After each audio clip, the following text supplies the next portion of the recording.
Bueno, y un dato de color de eso es que el padre de la cascada, Royce, surge un paper donde él expone el desarrollo y su tesis en realidad es que no se puede desarrollar así en software porque está mal, porque no hay retroalimentación.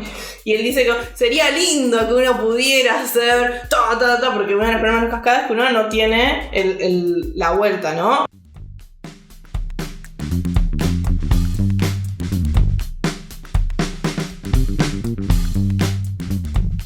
Bueno, hola a todo el mundo, bienvenidos a Poco y Nada, el programa donde hablamos de programación con la seriedad que se merece. Soy Nicolás Escarcela, me acompañan Gisela de Cusi y Pablo de Aro, y hoy vamos a hablar de un tema que tenemos todos en el medio de la garganta en algún momento, que son las metodologías, cómo trabajamos, cómo nos aproximamos al desarrollo de software y qué cosas encontramos que está bueno o no hacer. Bueno, me parece que primero un buen punto de partida, ¿no? Si vamos a hablar de metodología, es tratar de alguna manera, dando nuestras opiniones, definir qué es una metodología. Qué buena pregunta. Para mí en particular una metodología es como una serie de guías que uno tiene para organizar el trabajo, pero sobre todo trabajo en equipo. En general es muy raro que uno aplique una metodología para un trabajo individual, si se quiere. Voy a decir, tipo, voy a lavar el auto de forma iterativa incremental. Sí. Pero encima eso no necesariamente califica como metodología, por ejemplo. Para mí decir iterativo es como, bueno, una técnica o como una especie de parte de una metodología. Las técnicas contribuyen a la metodología o, digamos, hacen a la metodología, pero una metodología es como un conjunto de varias técnicas y guías que se juntan para organizar el trabajo. Yo voy a estar de acuerdo en decir que es muy difícil hablar de metodología sin que alguien luego venga y te diga no, eso no es una metodología, y se forme un coral de acepciones o de interpretaciones de cuándo corresponde o no aplicar el término. Las metodologías son tal vez lo más cercano que tenemos en software a una religión hoy. Y eso que tenemos lenguajes de programación también. Y eso que somos religiosos en muchos aspectos. Tenemos rubiistas, tenemos javistas. Pero bueno, es habitual que estas discusiones empiecen con cosas del estilo. No, pero vos no estás hablando de la metodología. Vos estás hablando de esta práctica que es propia de esta conjugación de una tecnología que aplica la metodología así. Bueno, tampoco me importa tanto entrar en tan detalle de exactamente qué es lo que nos dice el diccionario sobre la metodología, sino que me gusta esto de que pensemos en ideas que acompañan, prácticas que nos ayudan, y más que nada lo que queremos hacer, que es organizar el trabajo en equipo, de cualquier cosa, de un proyecto de software, así que me gustaría como ya enmarcar de que vamos a estar hablando de metodologías de trabajo de un típico proyecto de desarrollo de software, no de cualquier cosa. Y también, bueno, me parece medio imposible como no nombrar el elefante en la habitación, que hoy en día es como ágiles, ¿no? Sí, hoy hablar de metodologías hoy, cuando digo hoy me refiero en una empresa que se ha tomado la molestia de volver al futuro. Es muy raro encontrar discutido hoy la aproximación de ágiles. Pasa similar como con otras prácticas que fuimos incorporando, como el testeo.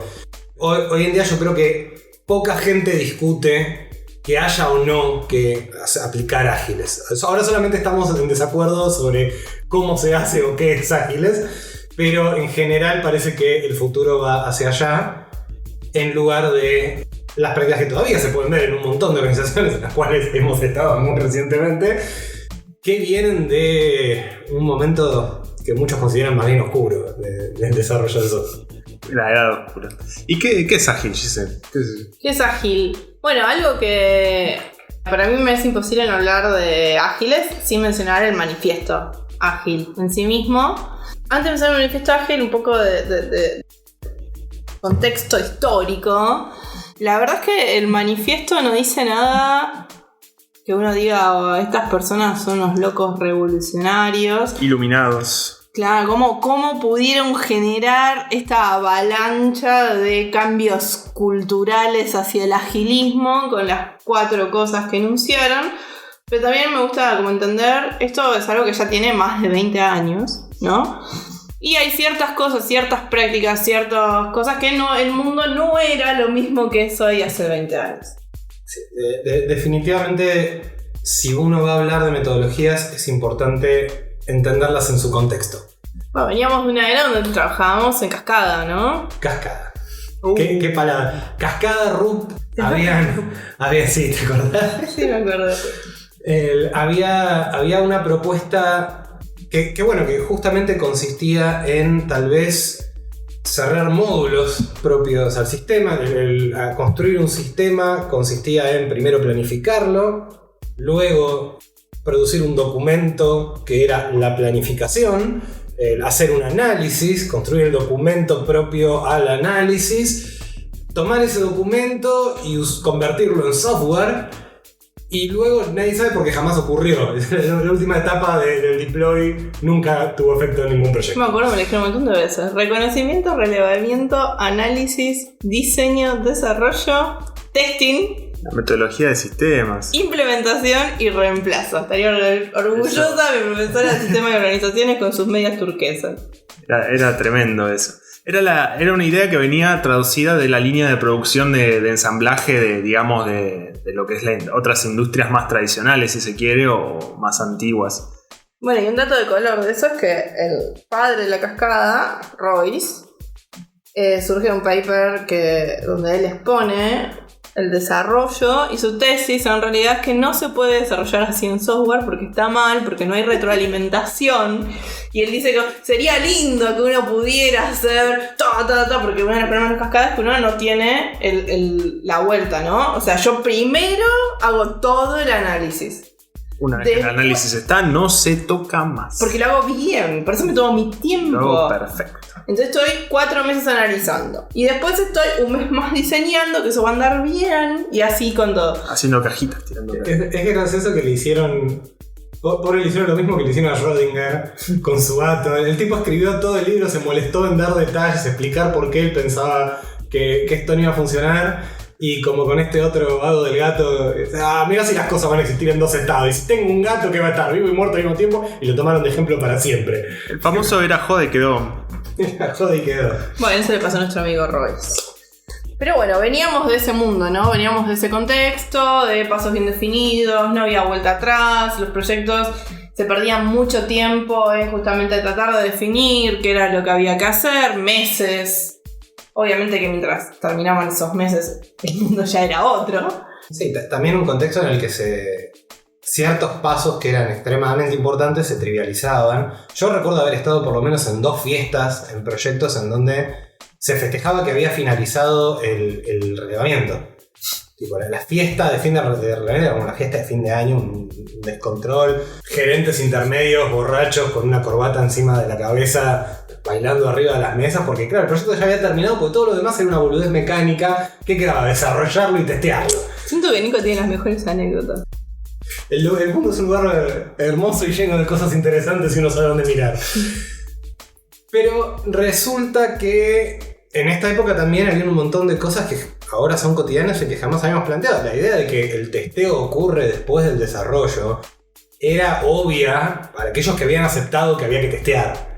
La noción de que el problema no cambiaba lo suficiente como para tener que relevar múltiples veces, bien, o sea, era una cosa con la que uno no trabajaba. Más de una vez proyectos llegaron a estar, se diría, en un 80% del tiempo que tenían asignados y terminaban en la nada, sin nada construido, porque uno se daba cuenta tarde de que había una contradicción imposible en determinados elementos. Eso llevaba a una discusión más elaborada y finalmente el proyecto quedaba en nada después de haber gastado guita durante años. Sí, o quizás se construía algo que no resultaba útil, o sea, se invertía un montón de tiempo quizás en funcionalidades que después no se terminaban usando. Yo recuerdo haber encontrado eso en algunos sistemas muy viejos que usé, que estaban llenos de features que nadie usaba. Claro, porque de repente en el relevamiento surgieron esas cosas y de repente, cuando tocó el momento de realmente usarlos, resulta que no eran tan útiles y que en cambio la parte útil quedó medio a hacer. Entonces había un montón de procesos manuales que tenían que hacer,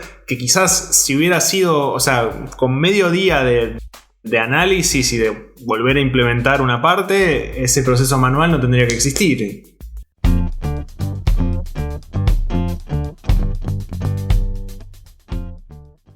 Bueno, y llegó entonces... Ya por marzo de 2001. Por marzo de 2001 llegó la solución, dirías, en forma de las metodologías ágiles. Sí, Diría que fue una reacción más bien. es una reacción y que se escribió este manifiesto tan revolucionario que voy a dejar de hacer suspenso y vamos a contar de lo que está diciendo. El manifiesto está escrito de una forma donde lo que se habla es de alguna manera 2 puntos que estas personas se pusieron de acuerdo y consideraron que estaban contrapuestos y dicen, para mí pesa más el punto A sobre el punto B. Algo súper importante de remarcar no es que el punto B no tiene importancia, sino que siempre tiene que predominar el A. ¿Sí? Y ahora van a entender por qué va a ser clase. El primero dice, valoramos más a los individuos y sus interacciones sobre los procesos y las herramientas. El segundo, priorizamos el software funcionando sobre la documentación exhaustiva. El tercero, valoramos más la colaboración con el cliente que la negociación contractual. Y el último, valoramos más la respuesta ante el cambio que seguir un plan. Que son todas ideas súper bonitas. Difícil apreciar un punto como, por ejemplo, preferimos tener software funcionando que tener mucha documentación. O sea, no jodas.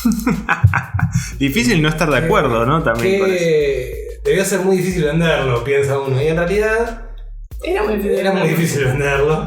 La palabra manifiesto ya debería darte una idea de la actitud con la que esperaban ser recibidos. Pero yo me imagino a este tipo arriba de un edificio con un revólver apuntando una garrafa mientras recita. Si vuelvo al programa me muero. Preferimos las personas. Y el pobre Royce hecho bolita diciendo es todo mi culpa, no quise hacer esto.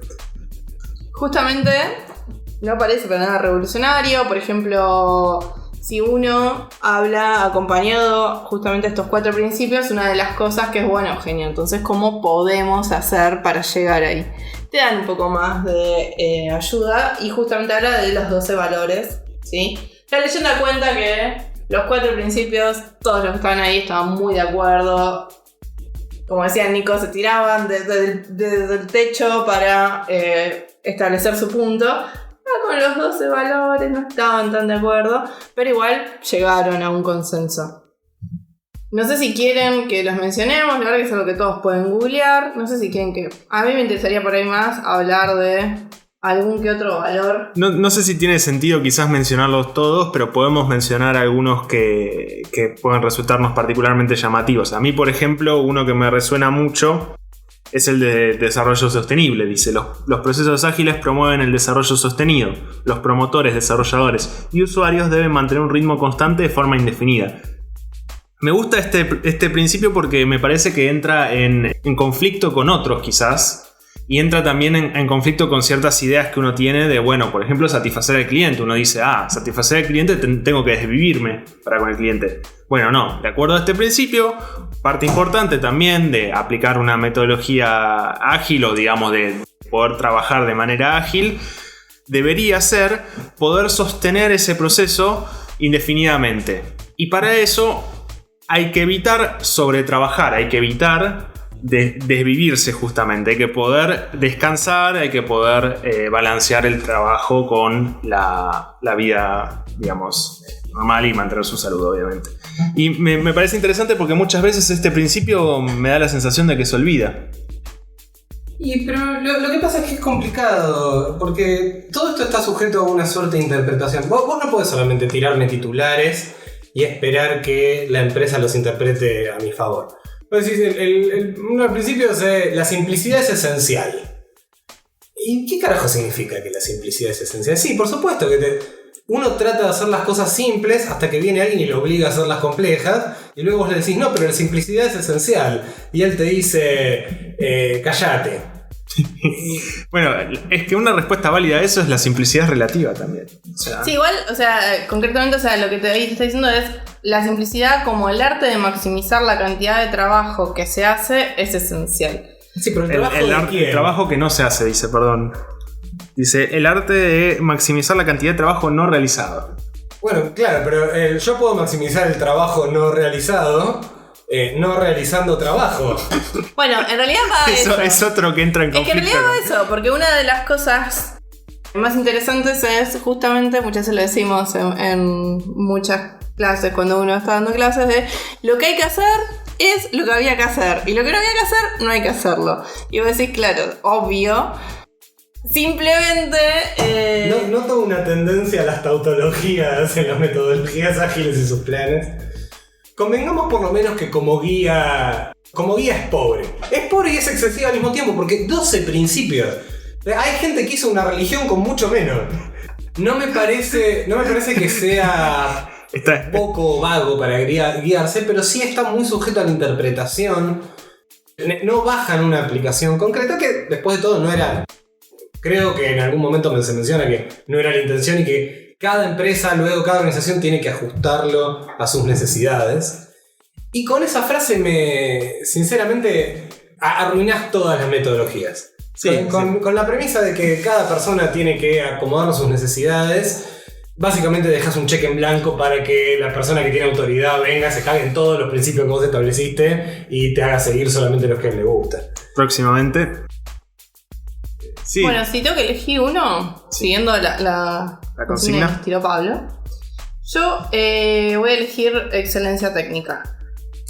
¿Por qué elegiría la excelencia técnica? Porque creo que engloba muchas de las cosas y de las prácticas que necesitas seguir, entonces hacer, y engloba otro de los principios. En el sentido de si lo que vos querés hacer justamente es desarrollar software y querés que el cliente esté feliz, colaborar con él de forma efectiva, no caer en antipatrones como la negociación contractual, también querés mantener un ritmo sostenible, sustentable, no querés quemar la cabeza, querés hacer todo bien. No veo un camino en el cual vos logres realmente acercarte a esto de hacer las cosas bien sin justamente vos mismo cultivarte y lograr esa excelencia técnica en el proceso.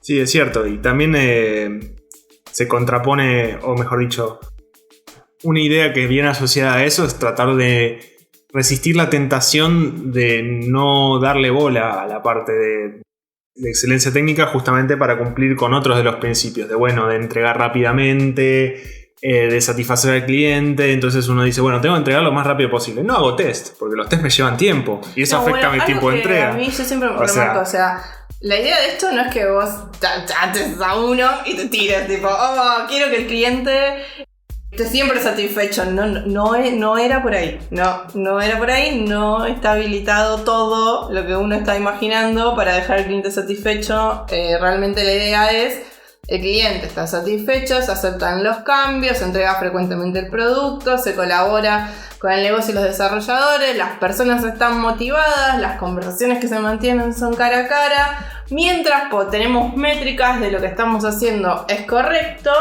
el ritmo que llevamos es sostenible en el tiempo, con atención a la excelencia técnica, porque si no, no logramos todo lo anterior, haciendo solamente las tareas que son esenciales, como con equipos autoorganizados y ajustándonos todo el tiempo, con la mejora continua. Qué oración larga la que acabas. Ni que nombrar los 12 principios. Sinceramente yo prefiero... menos es más. 12 principios que se contradicen no suman tanto como a mí me gustaría que sumen. Hay algunos en particular que yo encuentro particularmente detestables. Uno es, por ejemplo, personas motivadas. Porque la gente tiene que estar motivada. Chupame un huevo. No vine a ser amigo, yo estoy trabajando acá. Si la única manera de trabajar es que esté constantemente fascinado con lo que estoy haciendo, nadie puede hacer un carrito de compra 2 veces. Pasar 2 meses seguidos en el mismo proyecto, tengo que ir a trabajar a Disney, necesito más emociones que lo que una aplicación de banco me puede dar. Entonces, para mantenerte motivado todo el tiempo, la gente empieza a ponerse creativa. Y peor todavía, la gente de recursos humanos empieza a ponerse creativa. Y cuando la gente de recursos humanos empieza a ponerse creativa, empiezan a aparecer loncheras, te llevan a campamentos, a hacer boludeces que vos no querías hacer porque querías laburar. hay que tener mucho cuidado con a quién se le da de comer con los principios. Lo mismo pasa con la atención continua a la excelencia técnica. ¿Qué quiere decir atención continua a la excelencia técnica?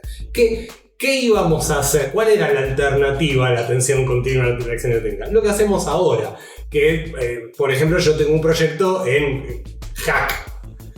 No se puede tener atención continua a la excelencia técnica y estar haciendo el mantenimiento de un software que tiene 30 años. Es imposible, te morís. Eso es una migración.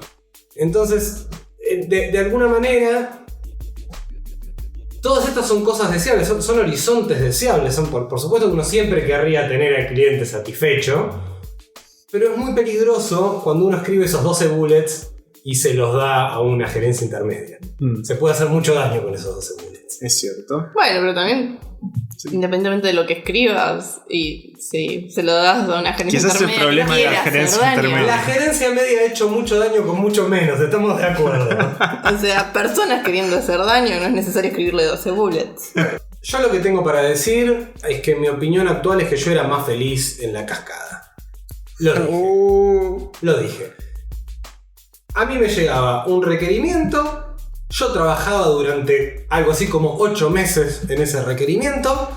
Me llegaban un total de 3 mails. Jamás me juntaba con otro ser humano. Y pasado ese tiempo, el proyecto se prendía a fuego y yo cambiaba de trabajo, me tomaba 2 meses de vacaciones y el mundo continuaba. No se construía software, es cierto, pero éramos todos mucho más felices. Mirá, interesante. Ahora entiendo cómo es que tiene tantas experiencias, Nico, de fiestas, de fines de relevamiento.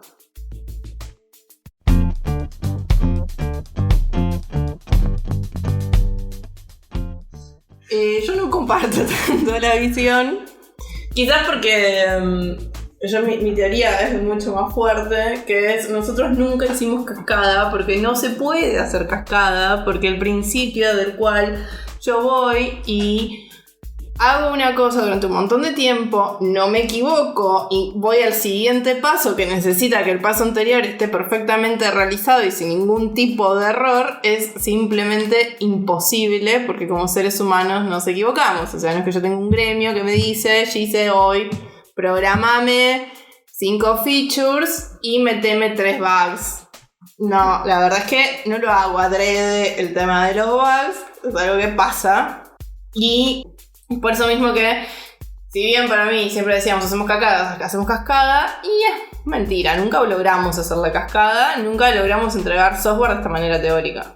De alguna manera es... Hoy mirando hacia atrás uno dice sí, es imposible hacer cascada, es imposible no equivocarse en el proceso de relevamiento. Mi profesor Nicolás Pacerini solía decir que cascada justamente es una metodología fantástica, lo que pasa es que es imposible de implementar porque le pide a la gente no equivocarse. No se puede hacer un equipo que nunca se equivoca. Y de la misma manera yo creo que hoy se puede decir Scrum, XP, las metodologías ágiles de alguna manera también son imposibles de implementar. Por supuesto se puede hacer una aproximación mucho mejor, o sea, se puede construir, en las iteraciones se puede construir algo que sí tiene valor, en lugar de tirar todo al final. Pero de alguna manera, Ágiles tiene un nivel de exigencia tan alto para con la gente, que es muy difícil de cumplir. O sea, si vos me pedís que, o mejor dicho lo contrario, que es, si yo ya tengo un equipo que está completamente entusiasmado, que tiene experiencia técnica, que puede autoequilibrarse y que puede autorregularse, cualquier metodología que yo aplique va a tener éxito. Porque al no tener éxito ese mismo equipo va a darse cuenta y se va a autocorregir. Justamente la metodología es aquello que buscamos cuando no tenemos eso, cuando necesitamos una guía o nos falta experiencia, necesitamos algún lugar en donde apoyarnos, y en ese sentido la mayoría de las implementaciones de metodologías ágiles dejan demasiadas puertas abiertas que suele usar el enemigo. Bueno, lo que vos estás contando, o sea, me parece interesante dos cosas, ¿no? Es muy común hoy por hoy escuchar que te dicen que en realidad lo que estás haciendo no funciona porque no es ágil, ¿no? Esto no es ágil, nada es ágil. Entonces, ¿qué sí es ágil? Es como la gran pregunta. Y por el otro lado, justamente lo que vos dijiste, muchas personas dicen que es el sumum de la agilidad. El hecho de que el equipo esté más allá de la metodología, de la técnica, de la práctica, y que cambie en sí mismo cuando quiere, lo que quiere, de la mejor forma que sirva para ese proyecto, es el espíritu de las metodologías ágiles. Sí, por eso no hay nada más ágil que renunciar de sistemas y ponerte un parripollo. No hay forma más fácil de encarar. No hay forma más ágil de encarar un proyecto que irse a la mierda y dejar el proyecto medio ser. Pero tenemos que hacer otro podcast, tipo pollo y nada.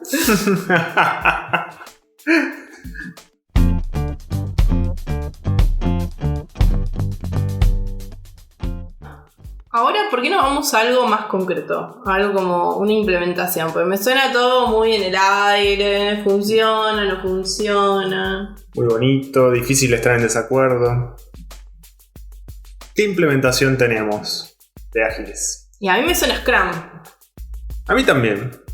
Sí, yo creo que tal vez por lo menos acá en Argentina, Scrum fue, al menos en mi experiencia, una de las metodologías que más se propagó, o por lo menos una de las metodologías más taquilleras. En particular, Scrum se lo suele asociar con una serie de prácticas o con una serie de chiches o luces de colores. Scrum Board. Que son increíblemente atractivas, discutiblemente útiles, pero que capturó rápidamente el corazón de toda la gente que no quería dejar la mecánica y las estructuras de cascada de las otras metodologías y les dio una batería de luces de colores y papelitos para pegar en las paredes que hizo que se propaguen rápidamente. Sí, yo creo que ese quizás es uno de los atractivos de Scrum, que sin llegar a ser una metodología que uno diría pesada, o sea, una metodología que exige mucha documentación ni nada por el estilo, mantiene cierto tipo de rituales, cierto tipo de componentes que lo hacen parecer más metodología que otras, por decirlo de una manera. Es decir, cuando una persona está buscando, como mencionábamos antes, una metodología como una receta o como una respuesta a un problema, Scrum parece más una respuesta porque justamente tiene todos estos espejitos. Y que pues se habla del framework Scrum, ¿no? Es como ya tenés la metodología como los principios, los valores más alto nivel y como una implementación, una instanciación concreta que te habla ya incluso de... Yo tengo peleado los 4 valores ágiles. Entonces digo, individuos, interacciones, sobre procedimientos. ¿Qué hacemos con eso? ¿Cómo colaboramos con el cliente? ¿Qué hacemos? Entonces ahí viene Scrum, ya con su librito, con su guía, y te va hablando y te va diciendo, bueno, mira, esto sí, los equipos tienen que ser, y ya empieza a tirar muchos más guidelines. Está pensado para equipos más que nada chicos, ¿sí? Incluso habla de un número ideal, entre 5 y máximo 10 personas, siendo 10 personas un número bastante grande para siendo un equipo. 10 personas, un número que no se parece en nada a 5. Para nada. Un equipo de 5 personas, anoten, oyentes anoten, un equipo de 5 personas no se parece en absolutamente nada a un equipo de 10 personas. Se parece, diría, más bien a 2. Bueno, habla de justamente el lugar, el sweet spot donde Scrum funciona mejor. Y habla de equipos chicos, 5 personas, trabajando juntas, físicamente reunidos en el mismo lugar. Desde esa forma. En el mismo horario también. Mismo lugar, mismo horario, comunicación cara a cara. Colaborando con el cliente. De hecho, me habla probablemente que lo ideal sería trabajar muy cercanamente, hasta físicamente, con el cliente del mismo edificio. Sí, uno de los roles que define Scrum, de hecho, es el cliente. O sea, el Product Owner, si no me equivoco, Scrum define como que, corregime si me equivoco, acá la autoridad de metodologías ágiles es GISE, por eso me pregunté ella. Si no me equivoco, es el libro, lean el libro. el Product Owner es un rol que debería llenar el cliente. Es una persona que está dedicada al proyecto, pero que no viene de parte de quién es el equipo que está construyendo el software, sino que viene de quien define qué es o mejor dicho, quien tiene la necesidad. Sí, habla de la persona con visión de negocio, ¿no? El Product Owner es el que tiene la visión de saber hacia dónde hay que llegar y también tiene las herramientas necesarias para monitorear si con lo que estamos haciendo estamos llegando o no estamos llegando a donde sea que querramos ir. Y mantiene justamente todo eso bajo control, habla de que el trabajo que hay que realizar, ayuda a priorizar las tareas, se prioriza en conjunto con el equipo.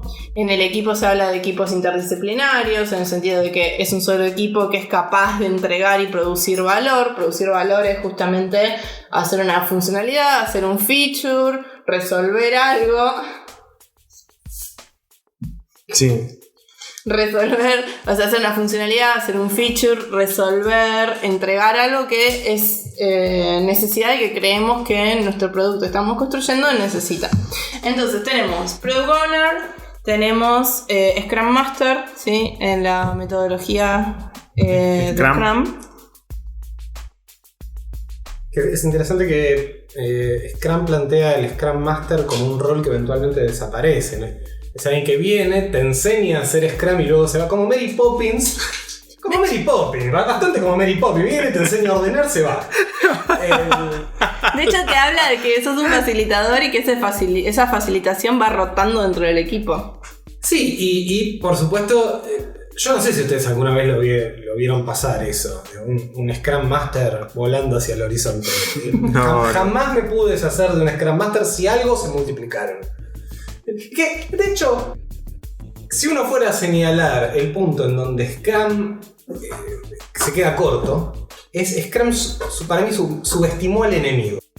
O sea, Scrum vino con buenas ideas, vino con ofertas, dijo, bueno, ustedes quieren tener un control fino de cómo se desarrolla, quieren documentación. Papeles de colores para todos. Si te trajo un board, te trajo detalles que hacen que la mentira sea creíble. Entonces viene y dicen, hay que estimar. Bueno, pero no estimemos con tiempo. Opa, tentador. ¿Y con qué estimamos? Estimemos con cartas de póker. Story points. Pero no todas las cartas de póker. Estimemos con cartas de póker que sean de la serie de Fibonacci. Esa construcción tan tentadora que casi parece conocimiento, que casi parece que tiene una justificación, que después te dicen no, porque claro, el siguiente número en realidad es los dos anteriores y vos sabés que... Entonces te fuerza a comprometerte con una estimación en particular o no puedes ser tibio. Esa es la justificación. La idea era brillante, no podía fallar porque distraíamos al salame mientras el resto de la gente trabajaba, mientras uno estaba acomodando papeles de color y los demás estaban haciendo software. Pero Scrum subestimó al enemigo, Scrum optó por estirar el ramo de olivo y darle todas estas cosas, y el enemigo tomó todas estas cosas y se cagó en lo demás. Entonces te dijo, sí, vamos a hacer el papelito de color y vamos a tener un Jira y vamos además a hacer una reunión todos los días para hablar de cómo cambiamos el papelito de color del lugar. Tomamos cosas como los roles y adaptamos el rol de PM al rol de Scrum Master. Y mergeamos el rol de Product Owner con el Scrum Master y de paso lo pusimos a hacer testing. Porque, ¿por qué no?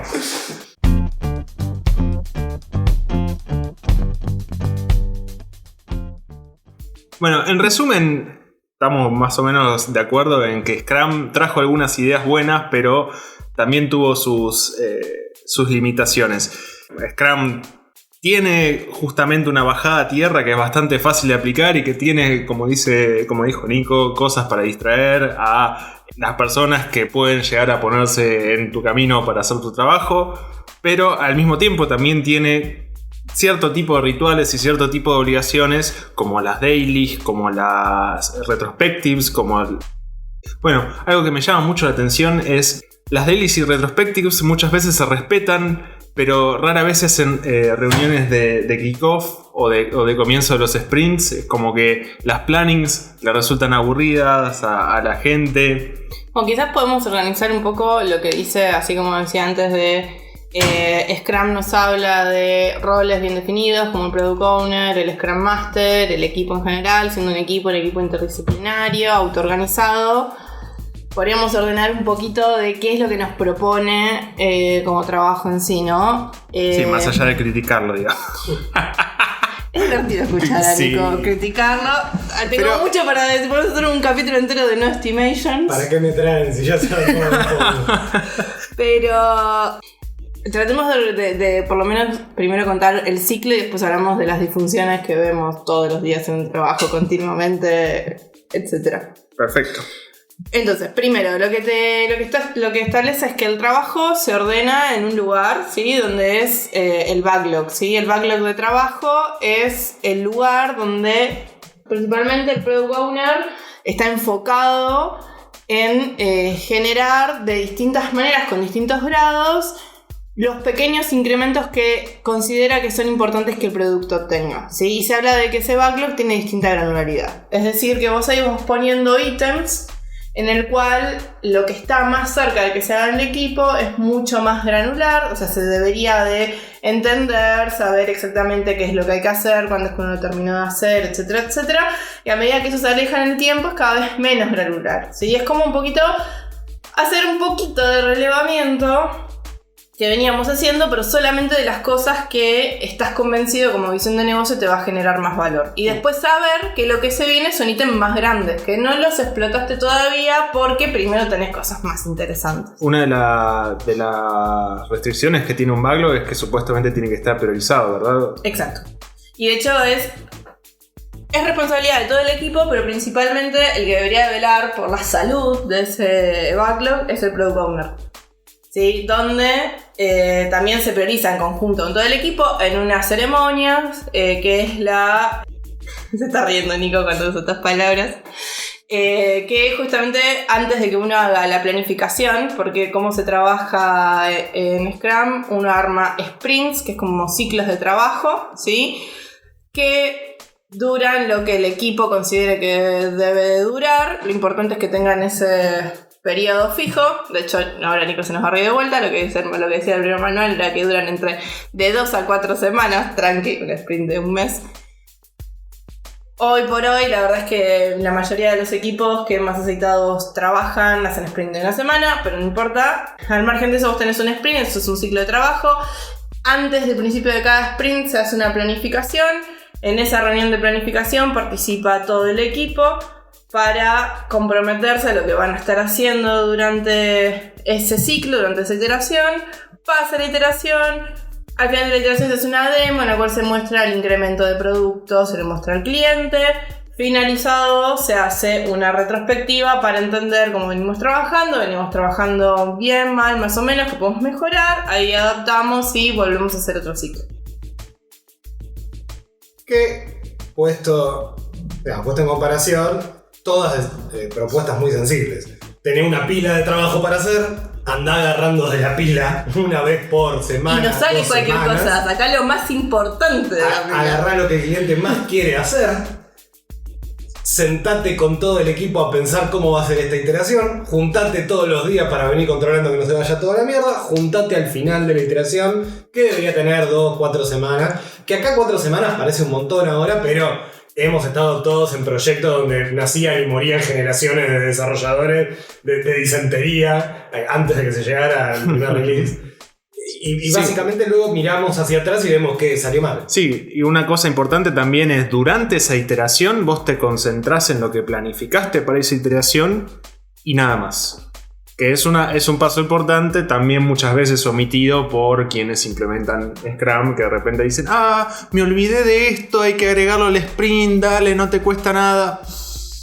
No deberías, o sea, de acuerdo a Scrum, una vez comenzado el sprint. Más o menos, igual, te estás metiendo ahí justamente con esto de abrazar el cambio, que de hecho es uno de los principios, que no es la recomendación. O sea, a ver, de hecho, la recomendación es, haz sprint cortos y justamente cuando te van a meter un cambio, lo que vos tenés que decir o preguntar ¿es realmente vital que este cambio entre ahora? Si la respuesta es sí, ok, lo metemos, claro. ¿Sabés que sacamos algo? Sí, pero la respuesta siempre es sí.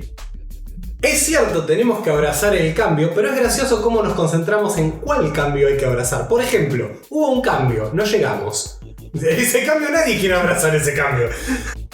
No, el cambio que hay que abrazar es cuando vienen y te piden otra pelotudez, pero quieren que hagas lo mismo que está bien. Claro, todo lo que es una pavada. Sí, bueno, eso es lo que termina. Ridículo, ¿no? Eso es lo que nos lleva a odiar el Pero lo más gracioso es que todo esto está tan aceptado que después, cuando se hacen las estimaciones, se estima con un margen.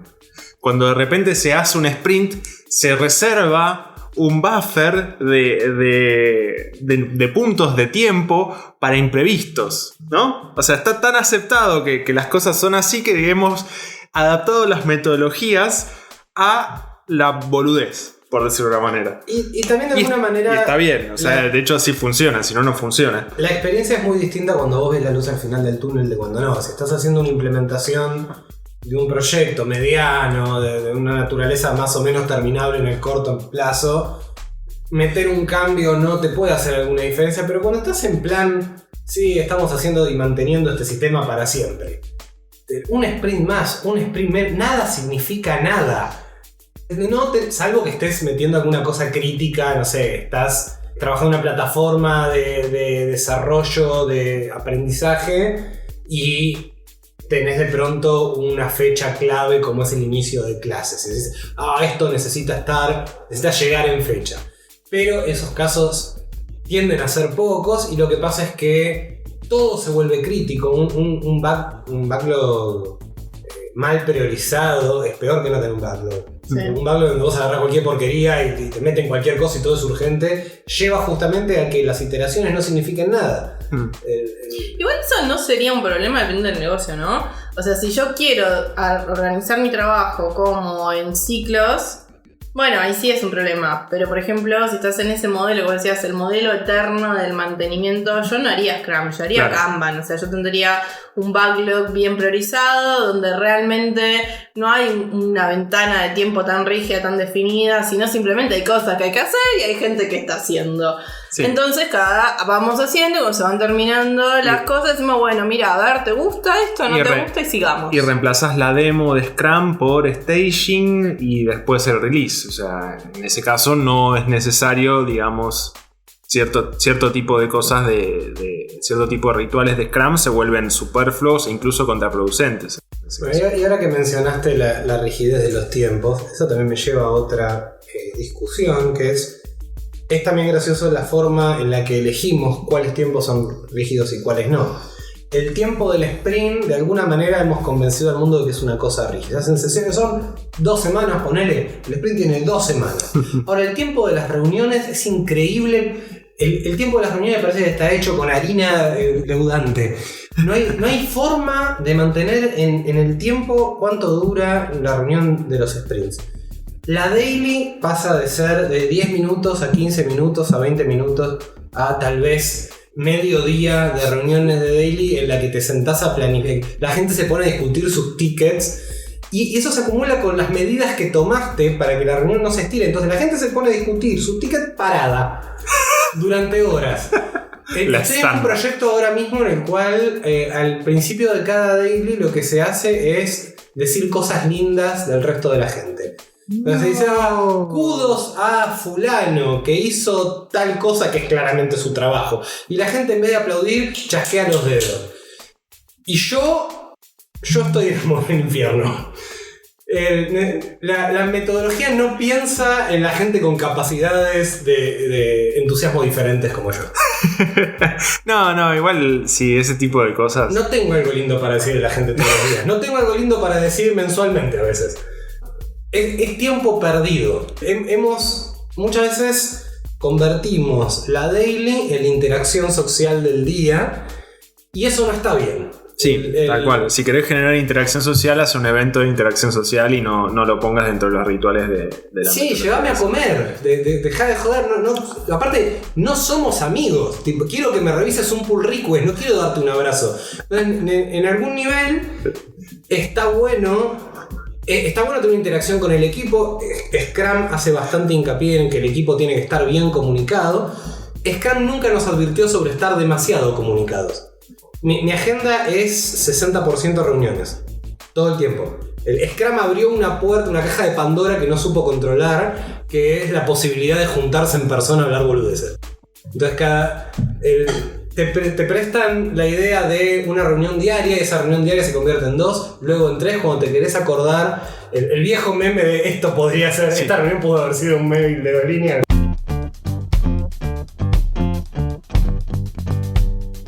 Una de las gracias se supone de la daily es que es una reunión para acabar con las otras reuniones. Supuestamente. Entonces, la idea de la daily es nos juntamos todos en el equipo, comunicamos, decimos en qué estamos laburando como para no pisarnos, en qué acabamos de completar y cosas por el estilo, y qué cosas también me están bloqueando. Si yo necesito de alguien en particular, puedo solamente después ir a la computadora de esa persona o al puesto de esa persona y no molestar al resto del equipo. Sin embargo, lo que termina pasando es en la daily se terminan decidiendo otras reuniones y cosas así, y después tenés todo el calendario lleno. Sí, pero yo también propongo que Scrum, como decía Gise, estas ideas tienen tal vez 20 años, no estaban embebidas en las tecnologías o las cosas que tenemos ahora. Yo descreo de que yo necesito saber lo que hace todo el equipo. Te voy a decir, ay, pero mirá si fulano hizo algo que es importante para el equipo. Pero cuando yo tengo un problema lo escribo en Slack, @channel, y sí, puedo no, encontrar. o sea, para mí lo que termina pasando, y por lo cual a mí, no que no he visto stand-up que sean nefastas, ¿no? Las he vivido, he estado ahí en ese stand-up que en realidad era una reunión de reporte de avance de 30 minutos donde alguien te increpaba porque no habías terminado tu ticket y cuándo era que ibas a terminar tu ticket porque ya va siendo hora. Pero la idea en sí para mí de la stand-up y lo que es lo más valioso es justamente que vos cuentes qué fue para vos lo interesante del día. Y si no tenés nada para contar, no digas nada. O sea, una stand-up que dura más de 5 minutos no está bien. Porque tampoco te pasan cosas tan interesantes todos los días y no pasa nada. Simplemente lo que pasa también estamos en necesidad de llenar el espacio. Tengo que demostrar que realmente estuve laburando. Bueno, créanme que estuve laburando y no pasó nada. Sigo acá queriendo sacar el ticket. Voy a seguir. ¿Estás trabada? No. ¿Necesitas ayuda? No. Solo necesito tiempo para terminar el ticket. Y no me rompa el agua. Y está bien que esa sea la stand-up, porque si esa es mi situación, ¿sí? Si eso pasa durante una semana entera, bueno, claramente algo más ahí está pasando, porque no te juntás con alguien más, a ver si entre los dos pueden hacer uno. Pero por ahí lo que termina pasando es esto de cómo es que decimos no nos interesan tanto los procedimientos, pero sin embargo al final es, bueno, acá el ticket tenía que pasar tal día a tal hora y vos todavía lo tenés ahí. Entonces estaba importando más la herramienta que la persona, ¿no? No nos interesan los procedimientos, ahora nos interesan los rituales. Ya, las ceremonias. Wow. Y eso es, y además encima hacer la stand-up de esa forma, sin tener el objetivo claro, etcétera, justamente va en contra del valor, ¿sí? Justamente era personas, individuos sobre los procedimientos. ¿Y por qué nos está importando más el procedimiento que hay que seguir, el ritual en sí mismo, que la práctica, ¿no? Bueno, siguiendo el hilo de, por ejemplo, la stand-up y relacionarla con los principios, algo que es muy común de ver son las retrospectivas, ¿no? La retrospectiva es el lugar donde el equipo puede hablar, reflexionar y ajustar su trabajo. Un caso muy común es que me tocó vivir un equipo que funcionaba con sus cosas y muchas veces lo que pasaba es que a las retrospectivas vos tenías 4 personas que eran las que realmente estaban trabajando, pero se sumaban todos los líderes de todas las áreas a escuchar lo que estaba pasando en esa retrospectiva. Y es muy común que al final lo que está hablando el equipo en una situación que sería más de confianza termina no siendo sin una situación de nada, porque están los gerentes del área, no sé qué, y todo lo que sea que se dice ahí tiene consecuencias, ¿no? Y eso también me parece que es también algo súper, súper malo y súper común de ver, como le contábamos de los stand-ups. ¿A ustedes les pasó también?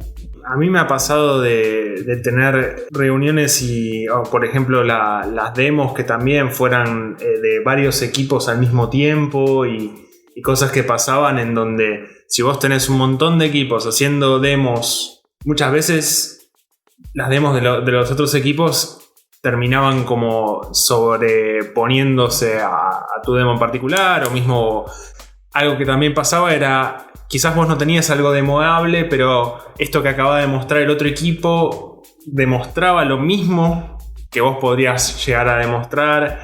Entonces era extraño, o sea, lo que termina pasando es que en un esfuerzo quizás de mantener los rituales y adaptar esos rituales a una empresa que quizás tiene otro tipo de estructura, se termina quizás desvirtuando esa reunión. Ya, yo creo que ahí se pierde lo que sería la colaboración con el cliente. Sí. En el sentido de que quizás también muchas veces lo que pasa es que los clientes no entienden bien lo que significa, pero ellos dicen, bueno, quiero que esto lo hagamos de forma ágil. Entonces vos cuando le decís, bueno, está bien, entonces voy a necesitar de vos, no, pero yo estoy muy ocupado, claro, es muy difícil. Entonces cuando hagamos una demo, la demo tiene que ser de todos los equipos demostrándome, y no le voy a dar feedback a nadie, a pesar de que el objetivo de la demo es justamente recolectar feedback, no le voy a dar feedback a nadie porque si no se hace demasiado larga la demo. Claro, y al final están todo el día todos mostrando las cosas y la colaboración ahí se va perdiendo. Sí, lo que terminaba pasando es que nadie le daba bola. O sea, yo lo que vi fue eso. Era un evento que duraba 2 horas. Solamente prestabas atención durante los 15 minutos que le tocaba a tu equipo. Y después las otras 2 horas estabas vos en otra, digamos. Haciendo... No, yo jamás estuve 2 horas prestando atención en una reunión. Es imposible. Es inhumano pretender que alguien escuche las 3 columnas, algo, ¿qué salió bien? ¿Qué salió mal? ¿Qué cambiaría? ¿Qué dudas tenés?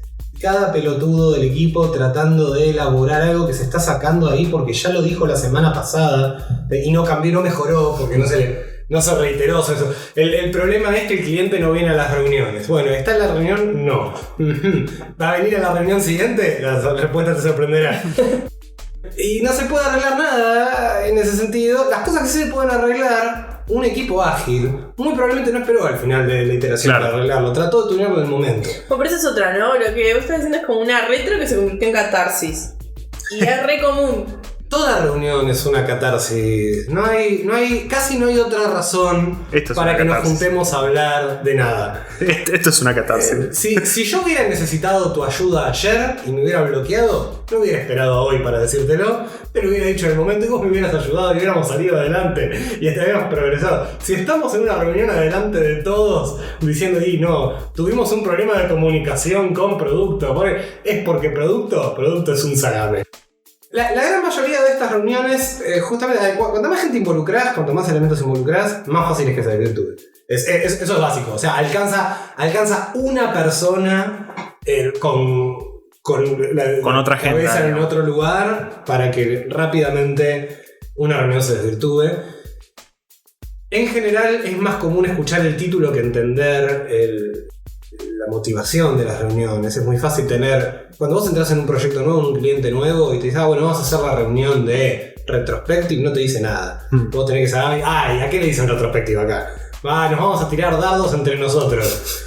Y el que menos dardo tiene al final es el presidente del próximo sprint. Y vos anotando para ver cuál carajo es la aplicación que le dan a su enfoque. Me acabo de imaginar eso, pero con enanos. ¿Ves lo difícil que es mantenerse enfocado en una discusión?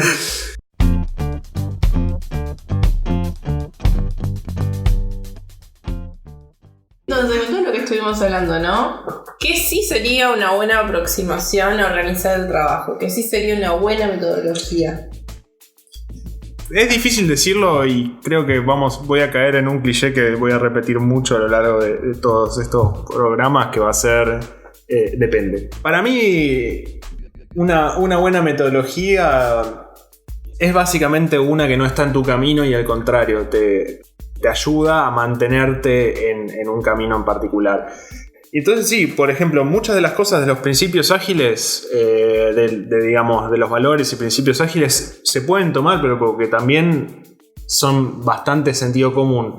Entonces, lo que yo haría principalmente si me tocara definir justamente una metodología a usar, sería quizás tomar algunas de las cosas que sé que funcionan de las metodologías ágiles y de los principios ágiles, todo eso, pero adaptarlo al proyecto en cuestión. Por ejemplo, si es un proyecto que va a ser ongoing, tratar de evitar el tema de tener sprints de duración fija. Si de repente el objetivo es mantener un sistema que está en funcionamiento, pensar quizás en algo más parecido a Kanban, y quizás ni siquiera. Hay veces que la metodología que necesitas es simplemente introducir un buen sistema de comunicación. Algo que mencionaba Nico es quizás teniendo solamente buena organización en unos canales de Slack, ni siquiera necesitas una metodología, sino que simplemente la gente puede organizarse por las herramientas. Las herramientas mismas te terminan haciendo surgir una metodología ad hoc.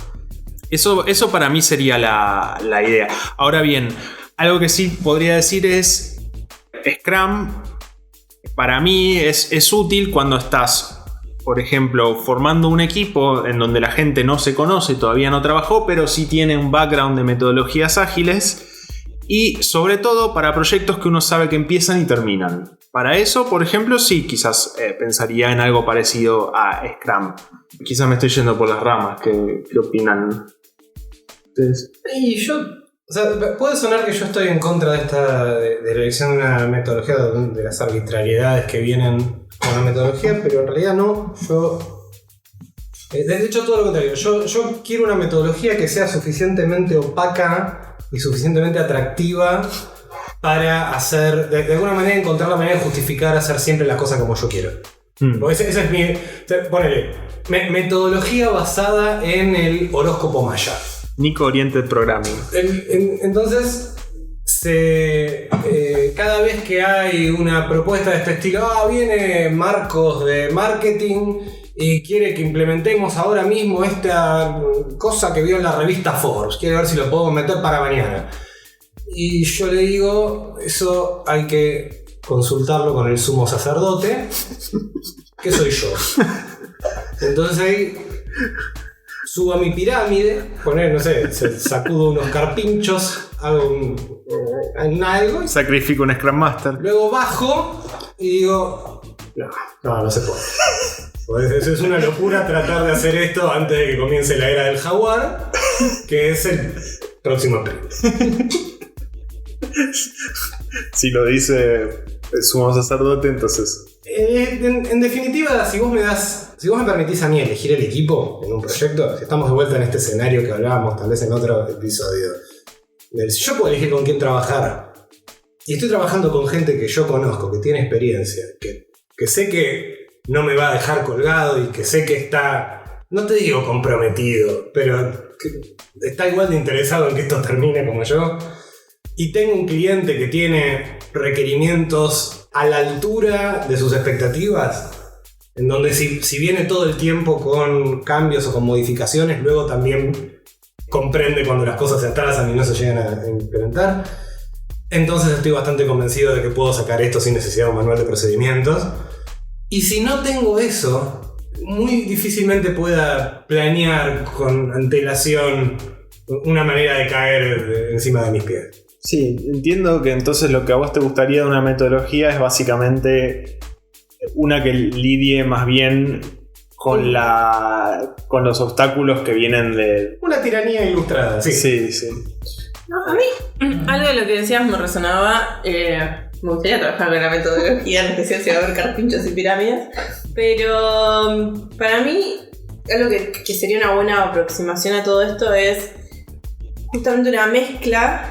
Que para mí eso es también un poco el espíritu de ágiles, de cómo organizarse, que es tomar lo que te parezca que esté bueno en el contexto, o sea, aprender a discernir el contexto en el que estás y justamente empoderar a las personas, ¿sí? Que lo más importante del foco sea el equipo con el que estás trabajando, ¿sí? Y ahí, una vez que vos armas un buen equipo, haciendo las prácticas que tengas que hacer para que el equipo se lleve bien, se comunique como se tenga que comunicar, que no haya problemas demasiado grandes, insalvables entre cada uno de los integrantes, que se lleven, que entiendan lo que hay que hacer, que entiendan el negocio, que al menos los motive lo suficiente como para ir un poquito más allá de tan solo leer el ticket de lo que yo tengo que hacer y nada más. Todo lo que sea que vaya en pos de eso, para mí es una buena aproximación. Y no creo que sea Scrum puro, no creo que sea Kanban puro, no creo que sea solamente subirse a pirámides, no creo que sea solo el horóscopo. Quizás está bueno que haya un poco de todo y que sea lo que funciona con la gente que tenés. Yo puedo dar un ejemplo de la metodología que estuvimos usando, que es medio casi falta de metodología, si se quiere, porque justamente nos encontramos en una situación en la cual teníamos una fecha muy rígida para llegar y queríamos llegar con lo máximo posible a esa fecha. O sea, en ese sentido estábamos... Se suele decir que hay como una contraposición entre alcance, costo y tiempo. Y bueno, en ese sentido estábamos con la sábana corta y sabíamos que teníamos muy poco tiempo, pero queríamos llegar con lo máximo posible. Entonces, una de las cosas que decidimos es básicamente saquemos todo lo que no sea producir software y hagamos todo lo más ágil o digamos lo más lean, si se quiere, posible. Y nos terminamos organizando básicamente con una planilla de Google Docs. Esa fue nuestra metodología, o digamos, lo que hacíamos era anotar ítems en esa planilla, te los asignabas escribiendo tu nombre, digamos, en una casilla, y después de eso te ponías a trabajar en eso y cuando terminabas lo tachabas. Fin. Esa era nuestra metodología y funcionó, pero, o sea, pocas veces en mi vida sentí que trabajé en un equipo tan productivo. Obviamente eso trajo ciertos problemas en el sentido de cuando se terminó el apuro y cuando ya quizás no estaba tan claro hacia dónde había que ir, porque digamos cuando estaba la fecha esa lo que nos sobraban cosas para hacer. Ahora que pasó la fecha tenemos que tomar decisiones más a largo plazo y justamente nuestra metodología no está sirviendo para eso. Entonces bueno, ahí es como que tenemos que adaptar. Pero bueno, creo que va de la mano de lo que vos decías, Giselle. Por ejemplo, Nico antes decía estimaciones. Yo hoy no estimaría a menos que sea necesario. Tal cual. Sí, estoy totalmente de acuerdo. Si podés evitar la estimación, evitala. Si digamos, si no... En el momento en que de golpe, que prueba que es la mayoría de los casos, que necesito medianamente que dar una proyección de cuándo algo más o menos debería estar y dar una idea, una sensación, ahí por ahí, bueno, ya usaría algún método de estimación para decir, bueno, aproximadamente en tanto tiempo, una vez que, tipo, el gut feeling del equipo falló, bueno, ahí empezaría a estimar tarjetas, por ejemplo. Sí, o sea, hay que ver también para qué estás estimando. Si estás estimando para calcular un costo o para calcular si vale la pena hacer una implementación en particular, o si estás estimando por una cuestión de mitigar riesgos, va a tener distintos... Por ejemplo, yo estimaría con cosas como esto es chico, mediano, grande, fin, no es un 2, claro. 3, es SML, no sé. Pero bueno... Eso, de nuevo, para mí sería algo que sea suficientemente flexible para probar un tiempo, ver que funciona o no funciona, ajustar, cambiarlo y todo lo que le ponga el foco a la gente me parece una buena idea. Sí. En definitiva, hemos tenido una serie de discusiones acerca de metodologías y hemos pasado por varias etapas. Creo que una conclusión en la que todos podemos estar de acuerdo es que la metodología es supuestamente algo que viene a solucionar un problema, que por lo tanto uno tiene que usarla y aplicarla en la medida que solucione los problemas. Y si no lo hace, hay que cambiar la metodología o directamente no intentar usar una. A veces la mejor metodología es simplemente lo que vaya surgiendo y las prácticas, sobre todo cuando un equipo se conoce y trabaja desde hace tiempo, las prácticas van a surgir solas. Lo que está bueno es justamente pensarlo como que son herramientas, ¿no? Que uno va conociendo, no hay una sola, hay muchas, vamos completando ese set de herramientas. Si no sabes por dónde empezar, es una buena manera, no sé, por ejemplo, seguir en algún proyecto, de alguna manera un Scrum lo más parecido posible hasta que te sientas lo suficientemente seguro para que lo puedas adaptar, pero siempre teniendo en cuenta justamente esto, no hay que perder de vista los 4 valores que impulsaban todo esto. ¿sí? Siempre pensar primero en las personas, siempre pensar primero en el software funcionando, siempre primero en abrazar los cambios y siempre colaborando con el cliente. Mientras sigamos priorizando eso, cosas positivas pueden pasar. Sí, sobre todo no olvidarnos que ninguna metodología, ningún manual de procesos, ninguna recomendación externa puede suplantar el criterio y la experiencia. La mejor metodología es la que funciona. La mejor metodología es aquella que hace que luego el proyecto salga bien. La que funciona en ese lugar. Absolutamente, sí, en este momento. Muchas veces no hay manera de determinar eso y no hay que tratar de casarse con una metodología, con una forma de trabajar antes de entender el problema que uno tiene y antes de conocer al equipo con el que va a trabajar y las expectativas del cliente. El criterio es irreemplazable, pero también es algo que se forma, no baja del cielo, no viene de la mano de un libro escrito por alguien más.